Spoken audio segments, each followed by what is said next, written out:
You got it works. They haven't lost in a damn calendar year with the quarterback. Exactly. Yeah, they've won 20 of 21. But I even say this too: even when you're winning, you got to stop being so goddamn stubborn. Let's go to Jeff Kerr. Jeff Kerr is going to join us right here on Birds 365 right now. You can follow him at Jeff Kerr CBS and read all his work at cbssports.com. Jeff, welcome to the show, brother. We have a super chat dedicated to you this morning. We'll get to that in a little bit. Oh, God. But a great week 4, so far in the NFL. How you doing this Monday morning, brother? Good. It's like I text John last night in our group chat. All of a sudden, the conversation with A.J. Brown that Krause and I had with him last week makes a lot more sense. Are you willing to share more about that conversation off the record? It's off the record. Gotcha. But here's part of the problem, and this is where I disagree with AJ a little bit. And typically, I'm Team AJ, but that by doing what he did, by putting on Twitter, I know where you're going here. Yeah, I agree. You open up speculation. And like you've talked to him, I've talked to him behind the scenes. Ed's talked to him. I think I know what he's saying, but we can't talk about it. So, I've already heard other people going in wrong directions.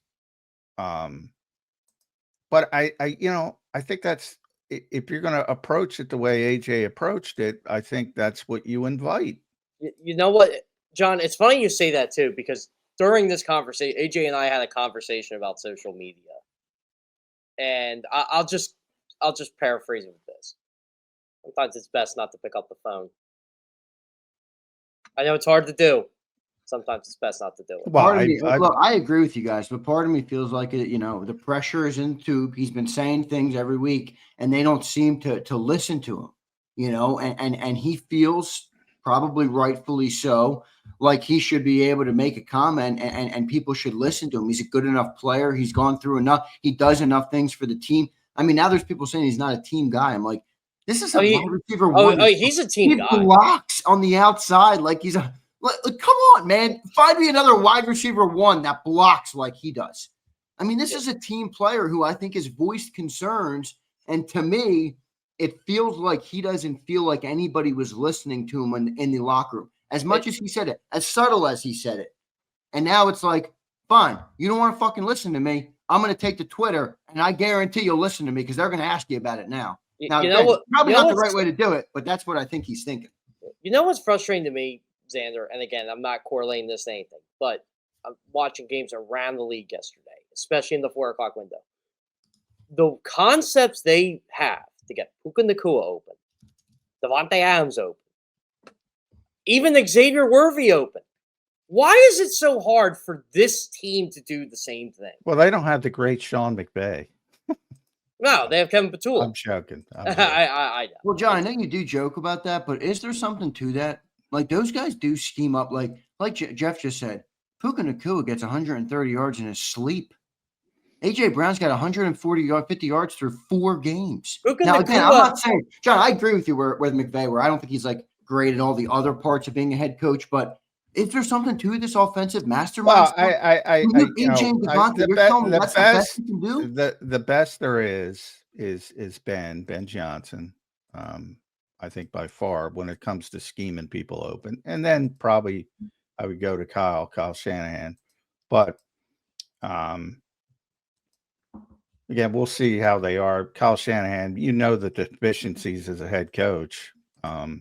We'll see what Ben Johnson does. It's way too early, but there's a give and take to that. Like I said, Ben Johnson put his team in the worst position possible because he's so creative in the playoffs when he had a must-have-it drive, and he gave the football to Jameson Williams. He took the football out of Jared Goff's hands and put it in Jameson Williams to throw the football with the season on the line, and Jameson Williams threw an interception. There's a give and take to this. And Ben Johnson even chalked that up as saying it didn't work. And he not that he regretted giving the ball to Jameson Williams. He said it didn't work. And I'm like, oh, it could have worked if we went with something else. You got the most accurate cut. Yeah, there's sometimes you go too far. You got the most accurate quarterback in football in a must-have. Look, if you're up 40-7 and you want to show off your creativity, go do it. Have a ball. If your season's on the line, nothing against Jameson Williams. It's not his By the fault. way, John, this game did go under the radar yesterday. That Bears-Raiders game was pretty good. I didn't see much of it, but I did have Red Zone on. I saw a little bit of the highlights, but you can't get a feel if you're watching Red Zone. I watched the second half because Chiefs-Ravens was a blowout. And, by the way, Colts probably should have beaten the Rams yesterday. They made so many mistakes. You got 2-2 open. Sean McVay, the great Sean McVay, got 2-2 Atwell open, or somebody broke the coverage. Yeah. 2-2 Atwell had the big. But I mean, Ben Johnson said, "You know what? I got Caleb Williams.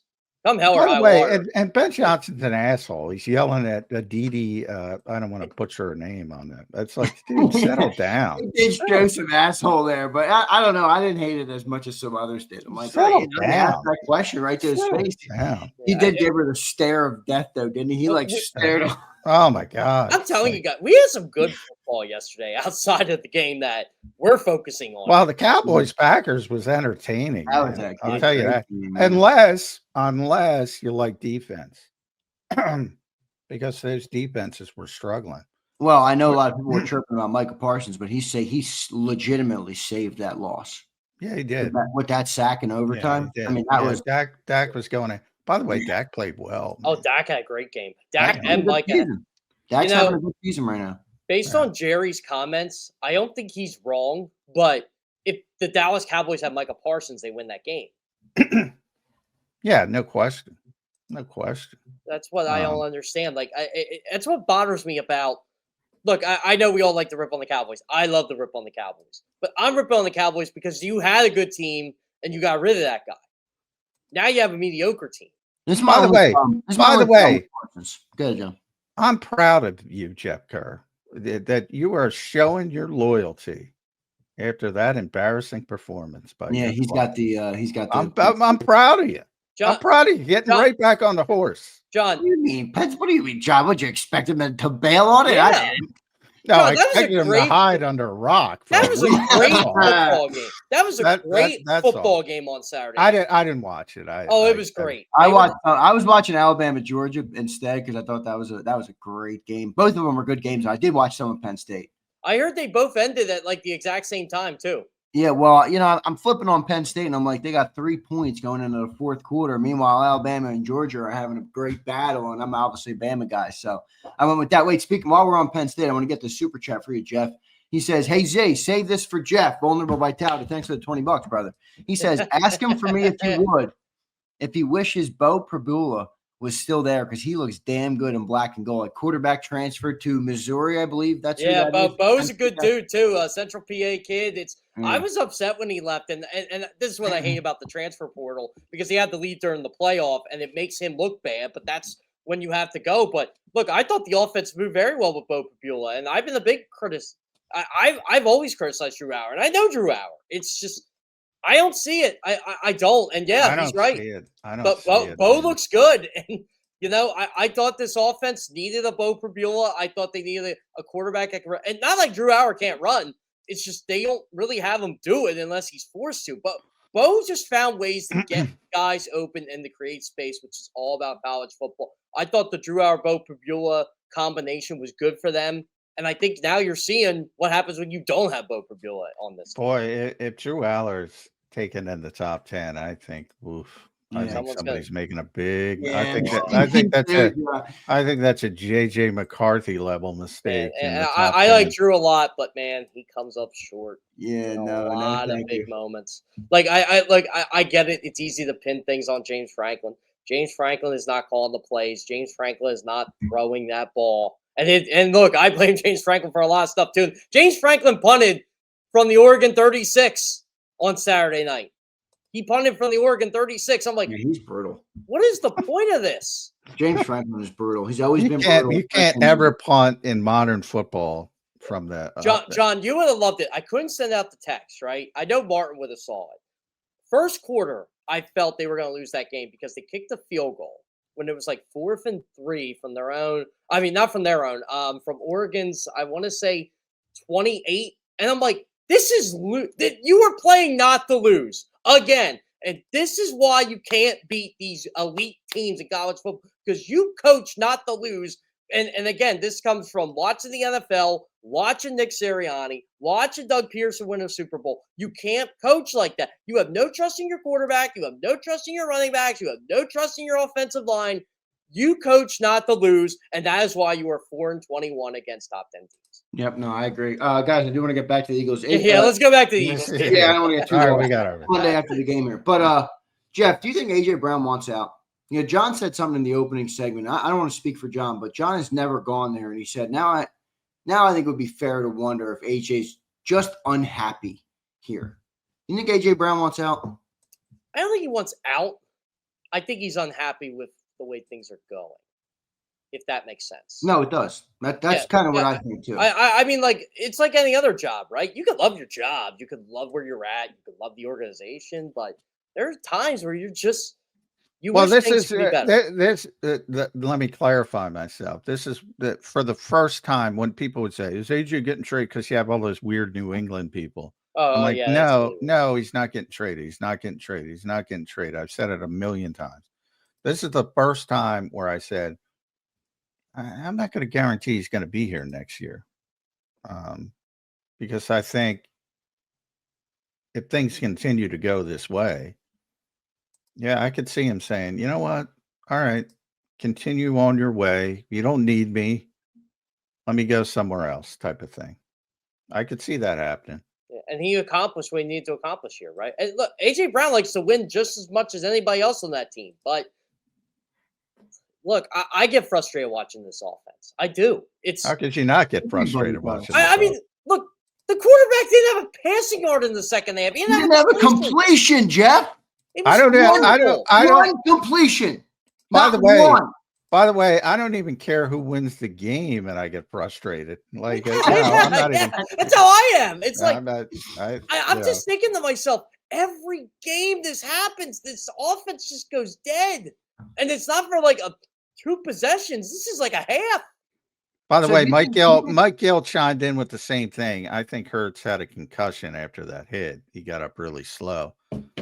Yeah, I think it's conceivable he had a concussion, and he came up a little loopy. That's why he was so off in the second half. Because again, I said it before, Jeff. I think people think there's some magic test. Oh, this guy's got a concussion. This guy doesn't have. They don't know shit, and they're putting people in, and they often do it with quarterbacks. They clear quarterbacks a lot easier than other guys who are getting tested for concussion. If it's a center, if it's Cam Jurgens, he's getting ruled out. Yep. Quarterbacks, they magically clear and they come back in. He did not look like the same guy in the second half. Maybe it's as simple as it could have been heat related too. Could have been heat related, could have been minor concussion, could have been a bunch of things, but it is strange. You know, if you think about it, I made the NBA comparison. If Michael Jordan's got it in the first half, like Jalen Hurts has got it in the first half, he's got it in the fourth quarter.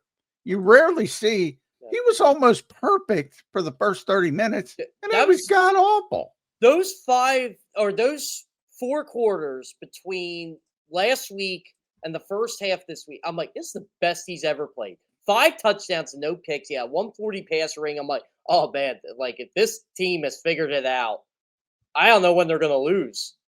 And then, and that was the thing. Now, there was a couple times that people were paying attention. They're like, I don't expect that to carry over. Yeah. But it kind of did in the first half. I'm saying the style of football. Yeah. I said, don't expect it to carry over. Not the effectiveness. Yeah, they were very effective for 4 consecutive quarters. But the style, everybody knew it was going back to the same style. It's funny, like when you, and again, I'm not giving anything away with talking to AJ. It just did not seem like to me, just from decoding a lot of stuff on the record, they were going to go back to what they went before the second half. Right, he wasn't the only one. Yeah, he wasn't the only one who said that, but yes. Yeah. Let me ask both of you guys a question here, because I just asked you if you guys think AJ Brown wants out. Both of you have clarified what your thoughts are on it. We also just saw Howie Roseman and the Eagles front office trade away C.J. Gardner-Johnson. Now, nowhere am I about to say A.J. Brown is close to C.J. Gardner-Johnson, but what I am saying is the Eagles have a certain threshold where if a player is too much of a disturbance or whatever, they don't like it. Do you think AJ is getting close to a level where the team would say, is AJ Brown worth it for this football team? I think John said it best. If you're not going to listen, I'm going to make you listen. And that's what he did yesterday. That's what I think he did. And the Eagles don't really like that. Yeah. That's what he said. Well, I don't like that comparison. I'll tell you why. I don't either because AJ, I'm not trying to say he's by the way, Zander, I'm trying to use a comp of like, if the Eagles, if you bother the Eagles or you create drama or you create unnecessary headlines, which AJ has done here, they're going to ship you off. I don't know. At what point do they think AJ might not be well, first of all, I think people need to understand the Eagles dumped C.J. Gardner-Johnson. If they didn't trade him, they were going to cut him. Right. They dumped C.J. Gardner-Johnson. They ain't cutting A.J. Brown. There is, the old Jimmy Johnson quote I always bring up. I'll treat you all fairly. I'm not going to treat you all the same. Right. They're not just saying, oh, we've had it with AJ. He arguably is their best pure football player. We've been through that. You make an argument for some other guys, Saquon, etc. But there's very small lane. There's very small group on that list that could potentially be the best football player in Philadelphia. He's on that list. I think he's number one. I've been honest about it. I think he's number one. They're not just dumping him. I agree. I didn't mean to comp in that regard, but I got you. You're fine to clarify that. Yeah. So from that standpoint, I'm sure there's going to be conversations, and often there needs to be difficult conversations in situations like this. I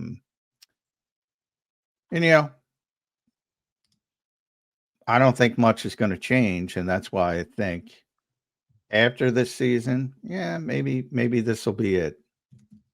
This is the first time I've thought that. Which would be a shame if that's the case. Would be, yes. Yeah, I don't think they're changing. Yeah, I don't like the road this is going, and I get the Eagles' process works. You got it works. They haven't lost in a damn calendar year with the quarterback. Exactly. Yeah, they've won 20 of 21. But I even say this too: even when you're winning, you got to stop being so goddamn stubborn. Listen to your people, and you'll keep doing it. That's my take on AJ. AJ's trying to tell everybody, so this isn't right. We need to do better. We can be better than this. We should be better than this. And if we want to go and accomplish our goals, we're going to need to be better than this. This is where I will disagree with AJ. This team wins football games because they are not making the mistakes the other team is making. Baker Mayfield threw a pick in the end zone yesterday. The Eagles did not. That's why the Bucs lost. If you really want my honest explanation, that ball was tipped, but what was he trying to do on that? I don't know. That's what I was trying to figure out. I'm like, what are you seeing there? Are you just trying to make a play? Yeah, that was bad. That was bad. It's bad. But you notice, as bad as Jalen plays, he doesn't do that. No. Well, they've beaten it into his head. Yeah, and that goes part. If you really want to get cryptic here, that's where it is. Part of the problem. It's part of the problem. But, they keep winning games, so they feel emboldened. John, I believe the stat now is 41. I thought it was 42. 42. Yeah. 42-9 in 42-9. Takeaway giveaways over the last 20. That's freaking phenomenal, by the way. And that's why you win 20 of 21 games. Yeah.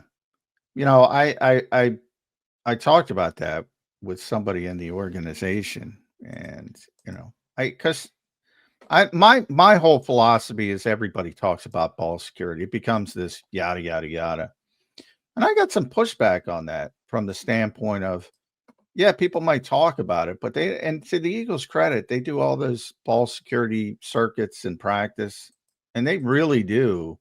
Because I've seen a lot of practices over the years, non-Nick Sirianni practices, and they do spend more time on ball security and taking the football away.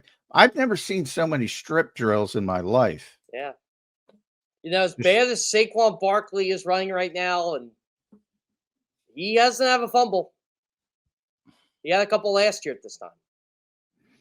Who's having a worse year, AJ or Saquon? AJ's Zander, did you one see game of 8 yards, one game of 7 yards. I can't believe I'm even saying that. Zander, did you see my tweet yesterday? That my cryptic tweet that got everybody riled up. Oh no, I didn't. What was it? I love your tweets, Jeff. I can't believe I missed it. The Eagles are 4-0.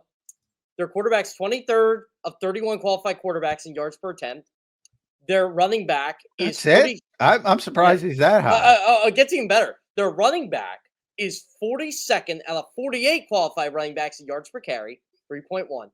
And neither A.J. Brown nor Devonta Smith are in the top 50 in receiving yards. Yeah, that doesn't surprise me. That the offense has been brutal. Yeah. The passing offense, especially. Well, in the running offense, even more so, if you look at it from the perspective of where it should be. A.J. freaking Brown's on pace for 640 yards. How is that possible? How does he have 2 games where he has less than 10 yards receiving? I mean, John jokes about J.J. McCarthy a lot on this show. I bet you he'd be on pace for higher than that with J.J. McCarthy. I don't know. That I don't know. Zander, in the 4 o'clock window yesterday, I didn't tweet it, but I was making a lot of self-comments to myself and a lot of comments in a couple group chats to friends. Oh, Puka Nacua just had more yards on that catch than A.J. Brown had today. Yeah. Well, Puka's having a great year, man. He is, man. He's a unique player, though. He's on pace for 2,100 yards receiving. Yeah, he's also playing well. It's not just empty numbers. He's also playing well. By the way, there is one truth. But the Eagles beat the Rams. By the way, again. But what did AJ say after that game, John? You know what he said, and he said it again on Wednesday. Should have lost that game. Yeah, well. And he wasn't wrong. Shoulda, coulda, woulda. Yeah, shoulda, coulda, woulda. I know it's so hard for me to argue over a team that's. I know their quarterback hasn't lost in the calendar year. You shouldn't be able to win on a walk-off block field goal. You shouldn't be able to win counting on CeeDee Lamb dropping the football. You shouldn't be able to win counting on Travis Kelce to drop the football. But you did. But they did. Guess what? You shouldn't be able to win a Super Bowl the way they played offense last season, but they did. And by the way, if you count out these Eagles games, the teams the Eagles beat are combined 7-2. Yeah, this is the toughest part of their schedule. And they're 4-0. It gets easier. Yeah. You got the New York Giants coming up twice in the next 4 weeks. Yeah, that's a beautiful thing. With no Malik Neighbors. I know. You know what's funny about this? People are are the Eagles fraudulent? Or whether the Eagles problems? I'm the Chargers just lost to the Giants on a rookie quarterback on his first start. Don't give me that. Well, no, I do think there's 2 extremes though. There's that. Jeff, are the Eagles fraudulent? Obviously not. They won the Super Bowl. Yeah, they're not. They're obviously not fraudulent. But at the end of the day, I also think just because they're 4-0 isn't a reason to say, okay, don't worry about anything. I do want to bring up. By the way, guys, completions in the second half. Don't worry about any of these things. I'm sorry, I don't agree with that. Yeah. By the way, Zander, I'm proud of you. I know John would go this route, but I'm really proud. I didn't hear one thing about 2023 out of you, which is awesome. Oh my God, that is because I wanted to bring that up. I'm glad you brought that up, Jeff, because I hate that comparison so much. Yep, I do too. Because that was the worst defense in the NFL by the end of the season. Vic ain't having that defense. No. So I'm not worried about any collapse from that standpoint. I thought the defense was great. Now, granted, as great as you can be, giving up 70-yard explosive plays that are going to kill Vic Fangio if they do it too often. I mean, when Jahad Campbell's in coverage for 9 seconds, you probably should be giving up a 70-yard play. That's what I was arguing with Cilio yesterday. I'm like, what do you mean it wasn't extended? Yeah, he ran a wheel route. Okay. But you don't expect a linebacker to have to carry the guy 40 stinking yards down the field. I legitimately don't think there's a single linebacker in the National Football League who would have been able to stay with that running back. 30 yards at the field on the sideline? I mean, Jahad was pretty close. I was pretty impressed. One of my guys I talk to on Twitter, sometimes we'll make the conversation public, sometimes not. He DM'd me yesterday. He goes, right in real time. I am so impressed he was even around the running Yeah, well, back. that's you know, Eagles fans. The minute an edge guy drops, they lose their fucking minds, and they were going, "Look at Josh Sweat out in Arizona." Same thing with Josh. He was like 30 yards down the field, and he was right there. Had no ball skills whatsoever, which is understandable. But he was right there. I'm always impressed when those guys are even in the vicinity. Look, if you're doing that and you're dropping an edge defender, or in this case, it's an all-ball linebacker covering a wheel route, similar, especially with a Bucky Irving type. There aren't a lot of them, but those receivers, the McCaffreys of the world, the Aaron Joneses of the world, the guys who can catch the football out of the backfield, you're expecting the ball to be out and for them to cover for 2-3 seconds, not 8-9 seconds. Jahad Campbell's a stud, by the way. He is. My God, he doesn't even know what he's doing yet. Yeah. That's the scary part. This defense, it's funny. My biggest concern on this team is the non-production from the edge rushing group. And I still think this defense is going to get better. I think the defense is way ahead of schedule. I think they look really good. Yeah, I think the defense. I do too. I thought the defense has been great. Can we please talk about how bad these edge rushers are? The edge rushers are bad. I mean, look, here's my thing on the postgame show. We lost Nolan Smith this week. Like I kind of knew the edge rushers weren't going to look as good. We lost our starting edge rusher this week to IR. You know what I mean? So yeah, exactly. But you're right. There's not a lot of depth, and you can make an argument it could be an issue for this team. We talked about this in all summer, Zander. Like, what happens when one of these guys goes down? One of the good ones. Yeah, well, you're saying it. I mean, Azeez Ujulari He can't even get dressed. He can't get on the field. He's the Devin White of this season. Everybody's like, well, I think he might be the next Zach Bond. I don't think it's at the same level, though, because I don't think that people legitimately thought Devin White was going to save our linebacking room. Yeah, no. I don't think people thought that about Azeez. I had a lot of Azeez. How many times did you tell me during camp when we were standing next to each other, Devin White stinks? Yeah, well. At least 10. Zach Bond ended up being our savior for the linebacking group. Yeah, Zach Bond is unbelievable. Dude, John Campbell looks like he's going to be insane too. Yeah, well, like I said, he's just an incredible athlete, and when he learns how to play the position, he's going to get better and better. But Zach Bond, man, I can't even express how good and consistent that guy is. I feel week in and week out. I feel bad for him, but he's going to play a role this year. Kobe Dean's close.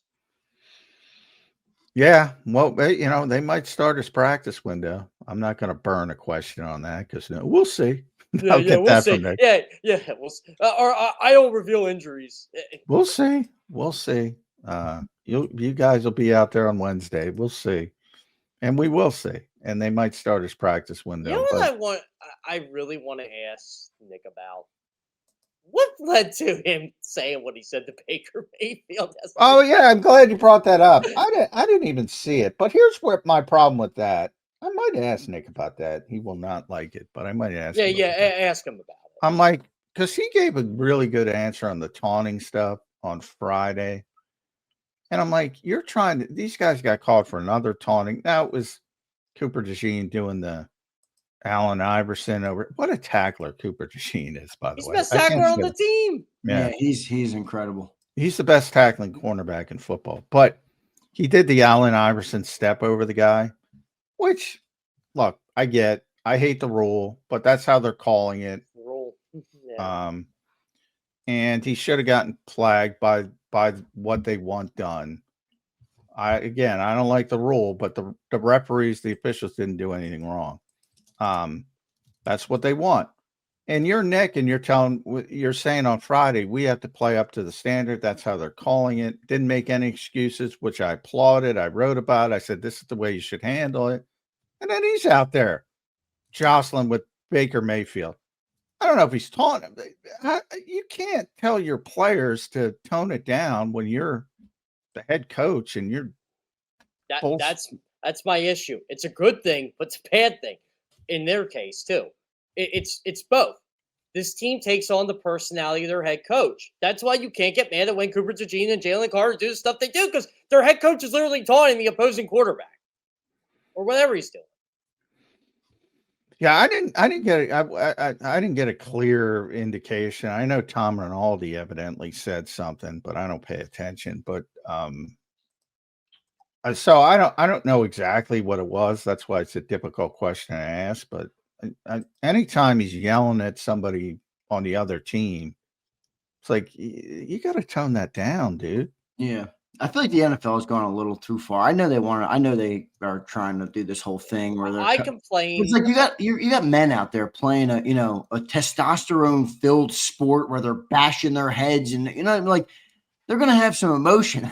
That's just part of it, you know And what I mean? there's gonna be certain words that aren't children Yeah, right. friendly. Like, I get it. They said it, so they're gonna call it. I think they took a little. I think they're going a little too far with it. That's all. I think they got to let them play. Well, I agree. I don't like the rule, but that's the rule. Yeah. Yeah, And no, that's I a agree. point of emphasis, and they told everybody it's a point of emphasis. They Yeah. warned everybody. It's not like they don't have these meetings. They have meetings with teams. They tell them, they show the film. This is a point of emphasis. This is what we told them to call. If you do this, it's going to be flagged. Everybody knows it. It's not a surprise to anybody. And that's why I applauded Nick, because so many people don't understand that it's a point of emphasis. And it's been explained to all 32 teams. Don't do this shit. And you do it. And he But said, like, what is the NFL trying to accomplish? Like, player makes a play. Okay, just get up and like put your hands in your pockets. you can and, like, celebrate. walk back to the No, huddle. you can celebrate. You know, Just it's don't do it in the face of the opponent. That's what you cross the threshold, their threshold, not mine. Don't do it in the face of the opponent. In the case of Cooper, don't step over the opponent. Go celebrate with your teammates. Do whatever you want. Turn the other direction. Do whatever you want. They're not going to call it.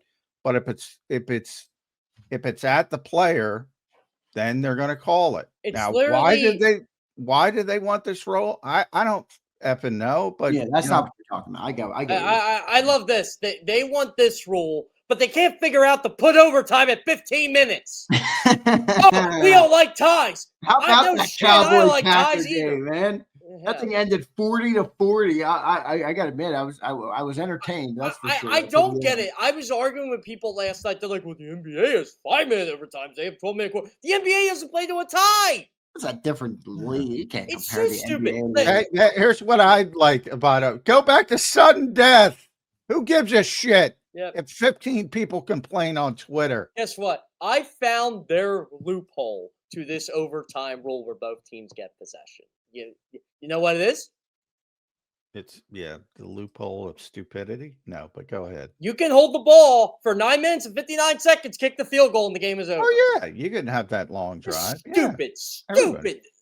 This league, I'm telling you, they worry about the dumbest shit. They really opened the Pandora's box, and they had different rules for the regular season, the postseason. Nobody even knows the rules anymore. It's so over legislated. Yeah, don't even get me started on that. All because Josh Allen deserves to get. Nobody deserves shit. The Bills had I still can't get over this. They had the Chiefs dead. 13 seconds left, and they let that quarterback beat them. Win the game in regulation. Sean McDermott, get the ball. Everybody deserves the ball. No one deserves the ball. That dude, Sean McDermott. It's a shame that Josh Allen's career has been strapped to that guy. And you know what? Sean McDermott's a damn good coach too. I don't like him. Not my favorite, Jeff. Sorry, I do not. I love him. He's an Andy Reid disciple. I think he's a good coach because I think but when you screw up, like what bothers me is the whole, Zander, he didn't win the Super Bowl, quarterbacks. Like it's Josh Allen's fault that the freaking head coach bumbled 13 seconds. What does that have to do? Now maybe he doesn't win the Super Bowl, go on to win the Super, whatever. But the point is, then at the end of the season, well, Josh Allen didn't win a Super. He did everything human. He was freaking Superman. I know. Somebody brought that up, John, yesterday about Harbaugh. I guess the Ravens were trailing big, and he still opted to like punt the ball with he did. On the other side. I'm like, Harbaugh, John Harbaugh. I almost lost it yesterday. Right? I'm taking advice from a couple Eagles players here on this. So I tweeted about, you're going to really see how bad this Ravens team is without Lamar, right? And someone goes, "Oh, they're 1-3 with him." Lamar can't win a Super Yeah, Bowl. well, this is what I almost responded, and I did, but I will say it on here. Lamar Jackson had 9 touchdowns and 0 interceptions the first 3 games. How is that his fault? The defense sucks. The defense sucks. Period. Yeah, no, I hear you. They got a lot of issues How there. can that defense suck, by the way? I know all those players. Doesn't make sense. Mike McDonald, that loss, man. Anthony Campanelli is another one too. He's not there. What's a bigger He's in Jacksonville. What's a bigger anomaly? The Eagles' offense not being able to get A.J. Brown more than 647 yard pace, or the Ravens defense sucking with all those players. Explain the Jaguars to me, Zander. They don't know what to do with Travis Hunter. They can't get Brian Thomas open. That was a brutal pick. I knew it at the time. Yeah, but Jacksonville's playing well, man. They're playing. No, I know. Well, that's where I'm going with. Also, how about Robert Saleh roasting Liam Cohen? That was awesome. I know, but it was like, dude, every team in the modern NFL does that. If I'm not mistaken, every team has quality control guys that are looking at stuff like that. You're saying they're legally stealing signs. How about they're just looking for your tendencies and using it against you? I don't know. Am I wrong? Is that? Yeah, but I didn't have a problem. He said he made it clearly legally. He complimented them. He essentially complimented stealing signs. Does insinuate, especially with the history of that word in sports, stealing signs, stealing things. I thought, yeah, but football guys know the difference. By saying what he said, I thought he was complimenting him and saying what a great operation he has. But you know how this works, John. Anything you can get to get motivation. Well, that's true, and that's where I think. And one of the Jags talked about that. Anything you can, I think it was Trevor Lawrence. Anything you can use, which I'm fine with too. But yeah, I asked somebody in the Eagles organization about that when Saleh said it. Now they claim they didn't hear the comments, but they heard it. That shit goes on all the time. I mean, yeah, and teams know it, and you have to deal with it. And it's mainly with those Rams guys. It's really McVay, O'Connell, that tree. Those are the guys who do it. And O'Connell's like quality control guy, went to Jacksonville. So that's who he was talking about. Grant Udinski. And he was in charge of that shit. He's the offensive coordinator now. Yeah. And big jump, by the way. And he's doing a good job. But yeah, everybody does it, and they're just really good at it. So they sort of know, like, your defensive backfield signals. If you're not paying attention and you're lazy and you're not changing them up, they know. These are little things in the game that. Right. Can I just say how excited I am when Colts and Jaguars play each other now, because it seems like they're going to be the two in that division. Yeah, that seems a little bit. That division has been such a bore for such a long time. Now it's pretty good. My Trayvon Walker dreams are dissipating very quickly the more Jacksonville wins football games. I've been like kind of a disbeliever in the Colts all year, and I'm here sitting today. They should be 4-0. Yeah, no doubt. All right, Jeff, I got a couple questions here that I think we got to get back into this here. What's your concern level then on the Eagles offense right now? Because they are 4-0. They are 20 of the last 21. They are 18 straight with Jalen Hurts. They haven't lost in a calendar year with Jalen, as John pointed out. All those things are great, and I agree that they can't be overlooked. But your star receiver also has issues, clearly. What's your concern level with the offense? I'm concerned they can't. Look, Jordan Malata said it yesterday. They're 1 block away, and I agree with him because I talked to him about this. They are 1 block. 1 to a 10. Put it on a scale of 1 to 10. 7. Ooh, high. Okay. Yeah, I just don't like how things are going. I don't like how it's not meshing. You're not getting your guys open. You can't get the pass game to set up the run game. They're loading A in the box. The Eagles are still – they see the 3rd most 8-man boxes, 8-man fronts in the league. And they can't seem to adjust. And they run inside zone into it every By the way, you know what I noticed yesterday? God. I think I noticed yesterday that on the second watch of the game, and it's only the TV thing, which you can't see, but I think a lot of people thought, well, Jalen wasn't handling the blitz in the second half well. I thought he did okay against the blitz. Todd Bowles, well, he was great in the first half. Todd Bowles didn't blitz in the second half. No, he He didn't. didn't blitz. And when he did, when it looked like he was blitzing, he was dropping somebody. So it's sort of like when people think Vic is blitzing, often he's not. It just looks like it because it might be Zach Bond coming and then Josh Uche drops out. So it's not really a blitz by his definition. Todd Bowles was doing a lot of that. So that was his adjustment during the game. That's what I love about football, by the way. You're getting killed 24-6. You just ditch what worked. Yeah. You go to something else and say, you know what? What do we got to lose? We are going to get killed or we're going to get back in it. I love when coaches do that. Yeah. So I thought that was interesting. And I thought a lot of people misidentified that. They actually struggled with guys in coverage, not the blitz. And then later, he went back to it. Yeah. Which I thought it was an interesting adjustment. But yeah, they're trying anything to try to get back in the game. And that's the desperation of it. But I still think Jalen Hurts wasn't right physically. I think that was more of the issue. And we'll see how that shakes out. Hopefully he's not in the protocol or anything after the game and things like that. But we'll see. Of course, we can't ask him today, John. We'll see. Oh, you'll get the injury report on Wednesday. You know my policy. Yeah, exactly. And whatever. By the way, it's tough to argue with a head coach who he's fourth all time in win percentage. No, I know it is. All right, Jess. So then this is my question on AJ because I brought it up a little earlier. I know people are going to get mad at me, but I don't really care. This is the lead story on the 4-0 football team right now. This was the number one story on CBSSports.com yesterday. AJ Brown. Whether people want to acknowledge it or not does not matter to me. AJ Brown, and I asked you guys if you thought that the Eagles might get tired of the noise he's creating on social media and outside the locker room. The Eagles don't like players like that.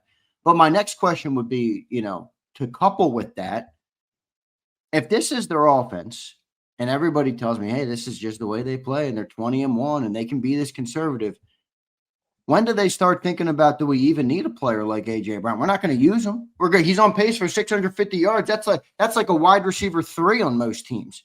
When do they couple that with, okay, now he's creating noise on social media? At what point does that come into play? Because this does appear to be what their approach is offensively, and they don't want to hear from A.J. Brown. This year. I mean, they could be thinking about that. They could have a big year. They could go deep in the playoffs, maybe even win another championship and think, well, we got to pay Quinyon Mitchell. We got to pay Cooper DeJean. We can clear up some space here. We can draft younger players. They could think about it now. I don't like it, but I agree with John. I don't think you give up a player like him. I don't.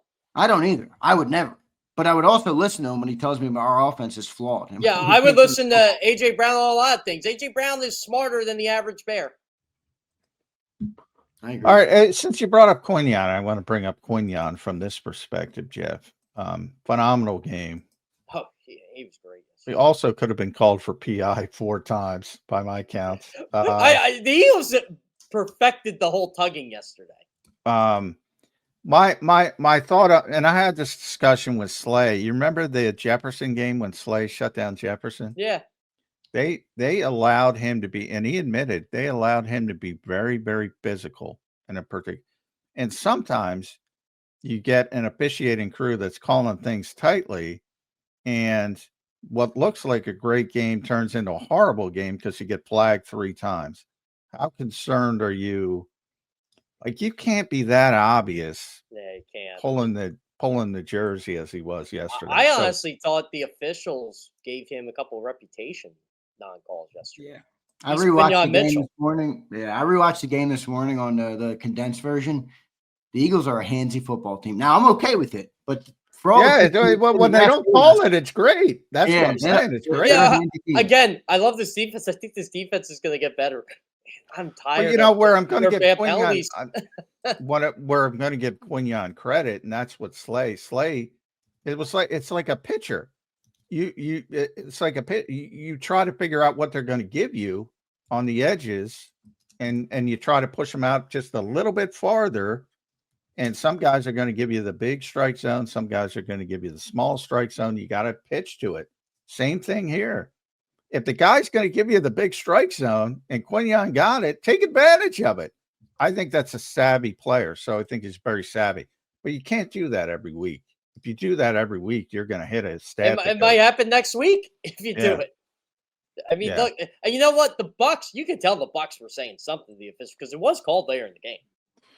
Yeah. So but he played a great game, and that's part of it, to understand how they're calling it and take advantage of it. So I think he deserves immense credit for it. But yeah, defensively, I'm amazed by how good this defense has been, even though the numbers don't look great. Like, I don't care about the numbers this early. Show me the numbers in week 9. It's too early. And then I'll say. But hey, John, how'd you think Keely Ringo played yesterday? I thought he's fine, but I also am like, Baker Mayfield, why are you going after Quinyon Mitchell? He was shocked. He wasn't shocked. Yeah, he said that. He was surprised he didn't get more targets. You know what? I'm telling you, this is Baker Mayfield's weakness. Baker Mayfield wants to show up good players too much. And he shouldn't be doing that. He does like to do that. You're right. I hope that doesn't go into where he's going with the football, though. I haven't played football in nearly 20 years as a defender. Man, I'd like to get my hands on Baker. I mean, can you imagine if Tom was doing the game? Can you imagine if Tom saw Keely Ringo on the field? Oh, I mean, the ball would be going his way all the time. Yeah, I don't get you guys it. think Tom Brady's a good? I guess you guys don't really care, but do you guys think he's good on broadcast? He's not as good as Romo.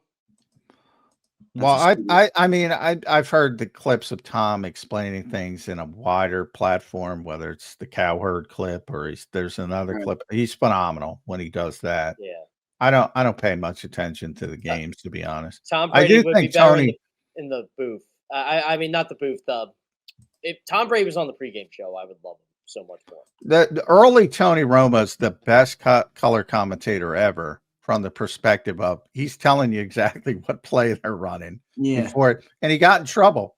Jeff, I believe that's the case. I do too. He did get in trouble. Yeah, he's got in trouble for a couple things he's done over the years. He literally, when I saw him do a whole drive, correctly predicting everything the offense was doing. It was amazing. Because it was a hurry up situation. You're doing things on the field. He was predicting exactly where they would go with the football just by the look. It was pretty impressive. So I don't pay that much attention to announcers or color commentators, but I do know nobody has explained quarterbacking as well as Tom Brady and other platforms where he gets more time to explain it. So we'll get Romo this week, by the way. I was told last week it's going to be Nance, Romo, and Tracy for that game. Big game. Bo Nix stinks to high heaven, but big game. Big game. Denver Broncos coming in. Yeah, like defense. Yeah, quick turnaround too. Sean Payton, another offensive genius against poor dummy Nick Sirianni. But all Nick does is win. Yeah, somehow Nick will beat him. That's my prediction. I'm making my prediction. You know what I love about Nick? John, I respect it, John. You're sticking with what you said. You're not picking against them until they lose, which I can appreciate. It was so funny, Zander. So when I had to make my pick this week for CBS, I'm digesting the game. I said, everything tells me the Eagles should not win, but I'm going to pick them to win anyway. And I picked 30-23. They won 31-23. So, by the way, I don't know. I don't think they've updated it yet, but so it's probably only through 3 weeks. 35 quarterbacks graded by PFF. Number 35, Bo Nix. He's been bad. He's worse than Tua. He's worse than J.J. McCarthy. Where's Jalen? He's worse than Cam Ward. He's worse than Joe Flacco. He's worse than Jake Browning. 35th out of 35. Where is Jalen Hurts ranked? Jalen Hurts, again, I don't think this is updated, but he's in the middle, isn't he? Yeah, I think he's borderline top 10. He was 8th coming into week 4. I don't think he'll be 8th. He had a good first half. It depends. So pretty good. Number 1, I should take a bow on this. Sam Darnold. I was Yeah, going to say it's your man. boy, isn't it? I think he's the number one passing rated too, and overall offense. Sam Darnold's having a really good Dak year. Prescott, number 2, Matthew Stafford, Josh Allen, Daniel Jones, Indiana Jones, Justin Herbert, Jordan Love, Jalen Hurts. Those Just were think the about top it. And the 8 Eagles coming faced in. 2 of these guys already. Yeah. And he outplayed Stafford. I'm going to give the Seattle Seahawks a lot of flowers. They moved on from Geno Smith, which I was very happy about. I like how they took the chance on Darnold. I wasn't sure how he was going to do, but when they have Clint Kubiak, I'm like, okay, this might work. Well, I would have given Kevin O'Connell credit, but hey, asshole, you can't move on from the guy for JJ McCarthy. Can't do it. You can't listen to outside voices. Oh, he had a shitty game in the playoffs. Well, he got sieged because your offensive line stinks. By the way, John, don't you love what the Seahawks did with their process? Okay, we like Abraham Lucas. We like there were a couple of, but they signed some guys on the offensive line. So you know what, we're gonna make sure this guy is protected, and we trust our playmakers to make plays, and it's working. Jackson Smith, the Jigba, is a stud. Yeah, he is. Yeah, he's a really good player. Another I tell you, receiver. when you get a high volume thrower like AJ would like to play with Sam. John, I'm such a jerk when I play fantasy football, right? So I have a dynasty league, and everybody, and like we keep everybody. Everybody goes, Kerr, all you do is draft Ohio State receivers. I'm like, you see what they do? Stop giving them to me. Draft Emeka Ibuka higher. Yeah, Ibuka's beast, man. Yeah, I got Jackson Smith and the Jigba in the second round. All right, Jeff, I got one final question before we let you run here. We got some stuff to do here. And it comes from our boy in the chat, Bourne. He says, what's our number one priority to fix? Feeding AJ or getting Saquon going? They both coexist. They're both the same thing.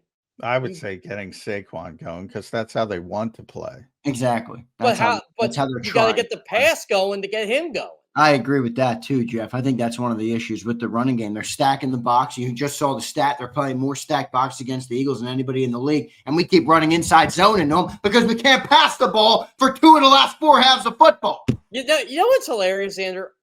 I can't even say that Saquon has diminished a bit from the 2,000-yard year. And I keep trying to tell people this. They ran the kid's legs off last year. But I don't know because they got 8-man boxes all the time. Saquon Barkley doesn't have a 20-yard run this season. By the way, just real quick on the Seahawks, did you see that viral clip of Anthony Bradford? Of course. Their offensive coach. Oh, my God. I feel bad for the guy. It is. I'm going to retweet it. I don't know who did it first, but anyway, it was a brutal takedown on TikTok, but people should check it out. I just retweeted it. But I've never seen, to the point that the Eagles' offensive line is struggling, and they are by their own standard. Look at the rest of the league. There are some brutal. That's why the Eagles are 4-0. No, this league isn't good. I watch them. I watch too many. The Packers, Cowboys. I'm like, none of these teams are beating. Darian Kennard's out there playing right tackle for the Packers. Now Zach Tom is great, but he's hurt. John, I'm watching the clip you just read. This is it's unbelievable. It's unbelievable. This is my thought. He's their starting right guard. Oh man. This is my honest thought on the Green Bay Packers. If Jalen Hurts was their quarterback, they'd be 4-0. Oh, yeah. No doubt about it. I'm tired of hearing about Jordan Love. Now, Romeo Doubs wouldn't be happy. He's happy with his 3 touchdowns in the 40-40 tie. But, it is what it is. And it all depends on the coaching as well, because I don't think Matt LaFleur, you know what? I don't think they'd be undefeated because I don't think Matt LaFleur would build an offense around Jalen Hurts. No, he wouldn't. He couldn't. It's just not his game. That's part of the problem. I thought Jordan Love played solid last night. John, well, everybody looked good on offense. Yeah, that's true. John, if Sean McVay didn't get a Super Bowl, we'd be having a much different conversation about this tree. Now, people love Sean. Sean's a good coach. Don't get me wrong. People get me wrong. He's just overrated because he's rated so highly. Yeah, well, I do think that's the point of overrated. This is my thought on McVay. I do believe he's a great offensive mind, a really good offensive mind. I agree with John on no question. Look, John has explained this hundreds of times on this show. being a head coach is about a lot more than X's and O's. And it's a hard job. And most people who get the job are surprised by how much shit they have to deal with. I think Sean is not so good at the other stuff. He's still a great offensive mind, at least in my opinion. You know what I hate phenomenal offense. You know what I hate about every coach today, and Nick Sirianni is one of the biggest culprits of this. Speak less.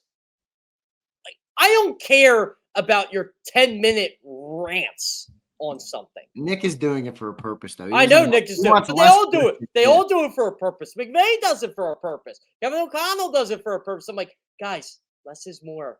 Trust me. I don't care. Not in their mind. Yeah, they I know. want less. They want less. I'm the shut up. Yeah. All right, Jeff. Great show today, man. We appreciate you joining in as always. The Birds are 4-0, and a lot of people will tell you, "Hey, man, quit crying, quit talking about it. 4-0. 4-0. Yeah, 4-0. I don't see it like that, but Hey, I had him 2-2, so that's better than I thought they'd be. I have 3-1. Opponents. Yeah, it's considering the opponents. It is a good thing. Jeff, good stuff, man. We'll talk to you again next week. All right, brother. Zander, big weekend, by the way. Big weekend coming up here. What do we got? What's coming up? Penn State, who? Phillies, baby. Phillies. Red October. Yeah, enjoy Red October. I thought you were talking about college football, and I'm like, Yeah. Bama just had Georgia, and they beat them. By the way, Ty Simpson looked great in that football game. But, I'll definitely be locked in on the Phillies. They're all Red October when it lasts. They'll beat the Reds. This is a big weekend for big week for John McMullen too. What, traffic-wise? No. Your baseball team plays their biggest rival. I'm disgusted by that. I'm disgusted. John, you talk about the big week for John, and the first thing that comes to mind is, is the traffic going to be? First of all, you're not even going to be dealing with Phillies traffic this week. No, the New York Yankees. The New York Yankees have the best record in the American League, and they don't get a bye because they don't play playing games anymore. I'm disgusted by that rule change. And they should beat the Red Sox, but the Red Sox are good. And I don't like it. I don't like that rule. Yeah, me neither. Now, the Blue Jays beat them in the season series, so they deserve it under the rules, but I don't like that rule. You should have one game for the division crown. The bye means too much. You shouldn't just give it to somebody. And I know what Major League Baseball's thinking. Well, then they got to turn around and play the next day. Well, then they have to turn around and play the next day. They do it all the time. Exactly. It's baseball. You play every day. Yeah, right. Yeah. All right, Jeff. Thank you, brother. We appreciate it, man. We'll talk to you next week. Sounds great. Thanks, guys.